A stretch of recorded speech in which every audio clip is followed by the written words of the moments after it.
Hello and welcome to North Star Stamper. I'm Susan Kramer. I'm an independent Stampin' Up! Demonstrator in the state of Minnesota.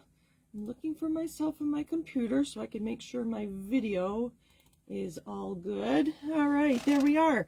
Thank you for joining me. I'm consistent about using North Star Stamper as my brand in all the places I am online, so join me on Facebook as well. I have a page and a group that I try to get people chatting. People don't like to chat, but I like to chat, so I try to ask questions and whatever, share ideas, whatever.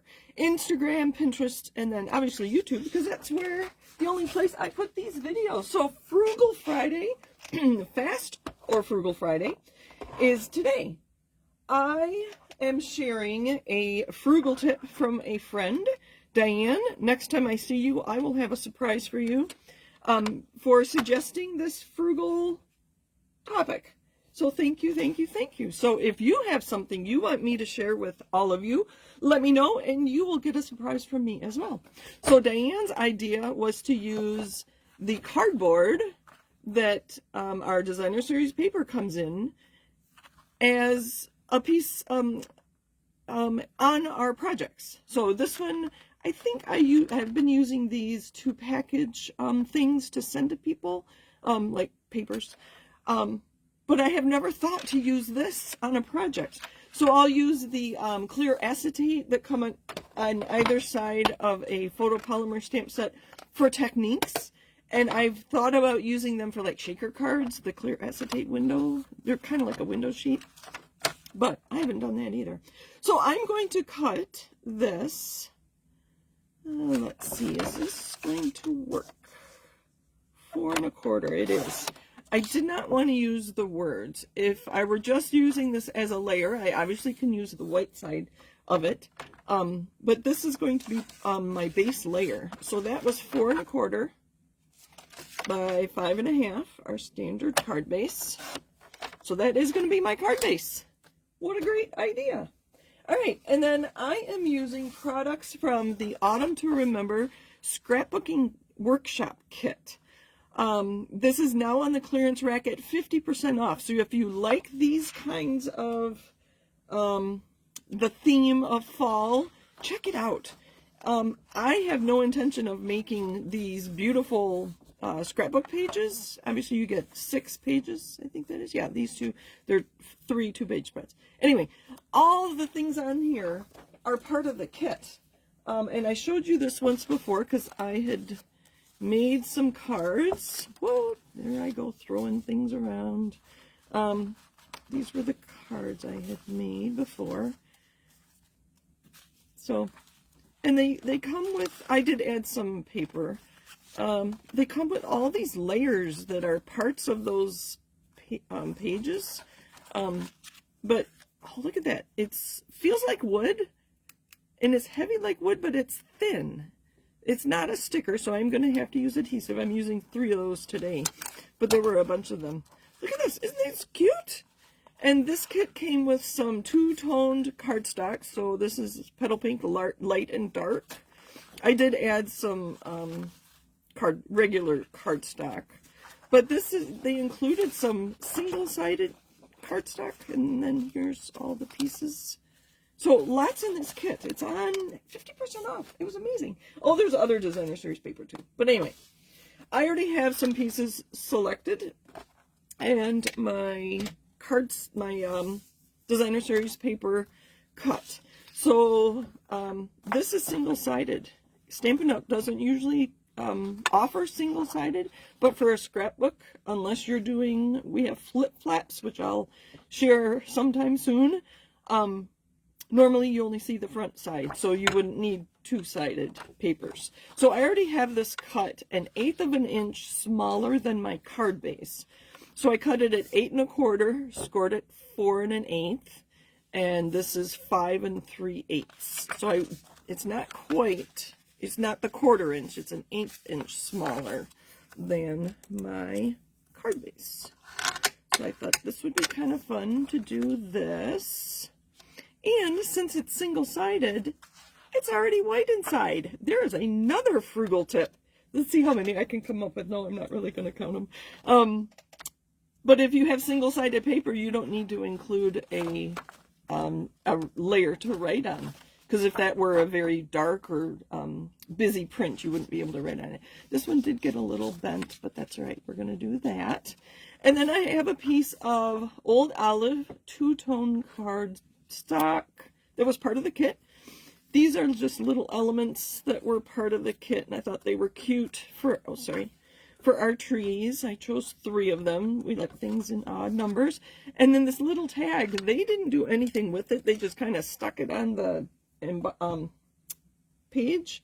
So I thought we could stamp on it. And I thought the thank you would fit very nicely on there. And then I don't like tags with empty holes, so I have some twine. This was the in color, part of the in color pack that is going out. I don't know if it's still available, sorry. But I wanted to use it. So that's what I'm doing. And I could have used the coordinating ink, but I think I've already put it away. I was ready to move on to our new in colors. So part of the fun of the two-tone cardstock is that it's got a white core. And I think I've shown you this before. So I have to decide if I want the dark side or the light side to be the front here. Let's see. Let me just kind of set these things on here. Do I like the light side? I think that's the light side. Or, no, actually, that was the dark side of the light side. I like the dark side better. And I cut this a little bigger than I needed to because I am going to rip this edge. And I'm using a ruler. Let's make it a little bigger. Because I wanted it nice and straight. If I tear it, you know, just a little at a time, it's really jagged and I don't like it near as much. So that was another tip. So there's my edge. And we're going to put that there. See, I cut it down just a little bit. All right, let's put this card together. So lots of tips for you today. Yeah, our last chance products. Oh, amazing. I am a numbers person, and so I wrote down how many last chance products we had before they added to it April 1st. And then that was a Tuesday. And then Wednesday afternoon, I counted them again, but I don't know off the top of my head.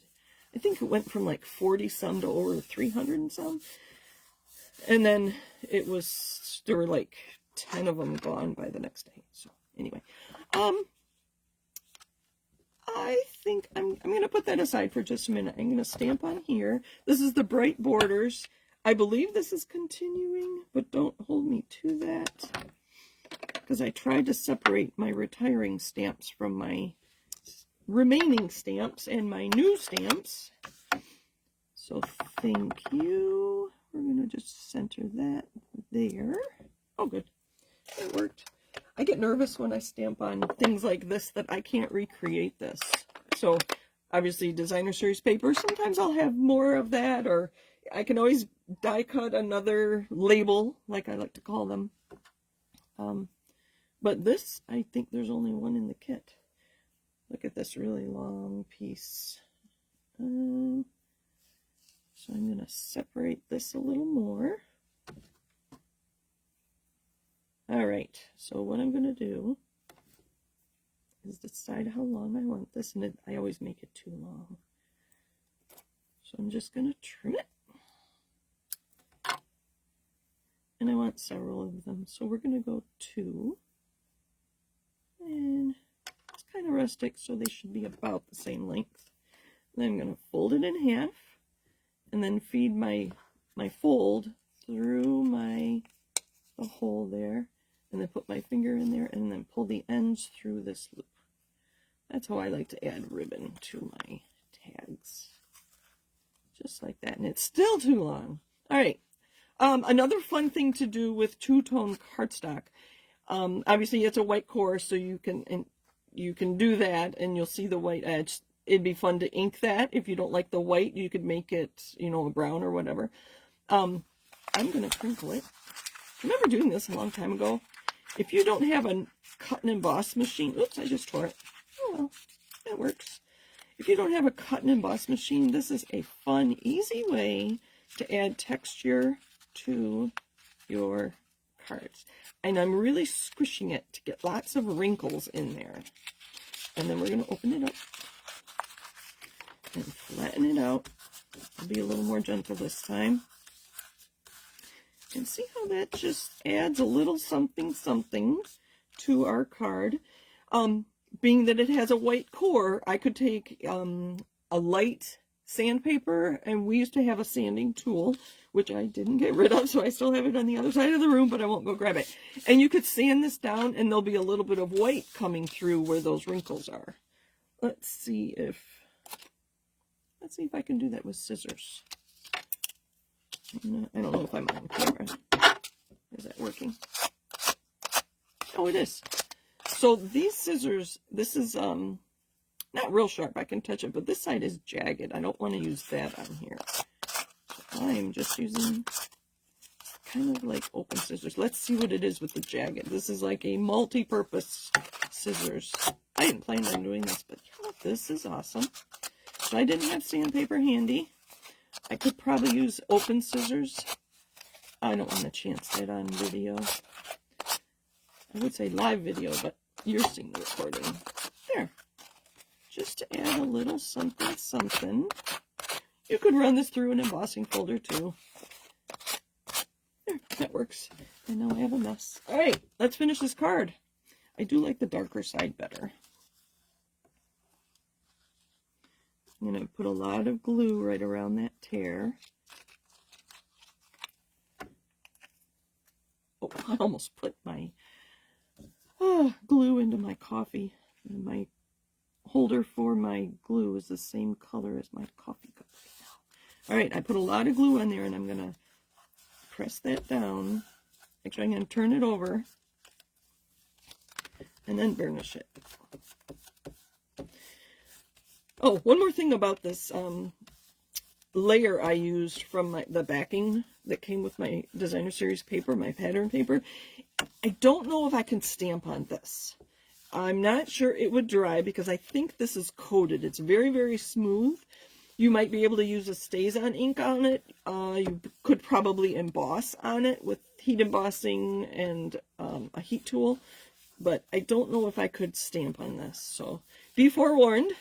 Practice on a scrap before you intend on using that as to stamp on. So I'm going to trim this down. This is way too long.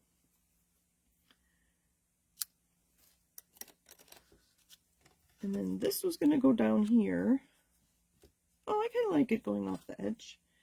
And let's put this on dimensionals, and then we'll be able to tuck those trees behind it. As you can see, it says Project 2, so they label all these pieces for you in these scrapbooking kits, which is good if you're putting the scrapbook together, but not so good that if I wanted to use this with something else, it wouldn't be as easy because it said Project 2 on there. So I'm going to put some liquid adhesive around the edge of my tree, but not in the middle because I think that is actually die cut. But we're going to stick this behind here like that. And we're going to do that with both of these big fluffy trees. So if you haven't seen the Last Chance list, take a look at that. And this one, I'm going to use some little ones.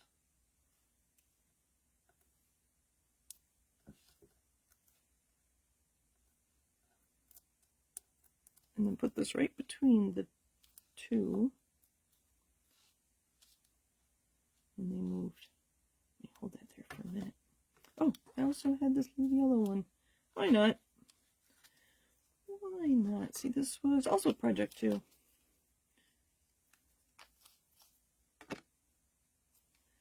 Stampin' Up! Is coming out with a virtual scrapbook retreat.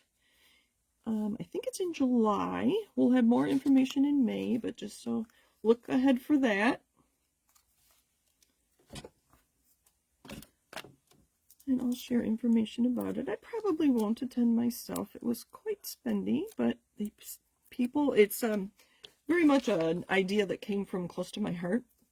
And so people who have been to them are very, very excited about it. So I guess that tear is bothering me, so that's going to be covered up with my sentiment.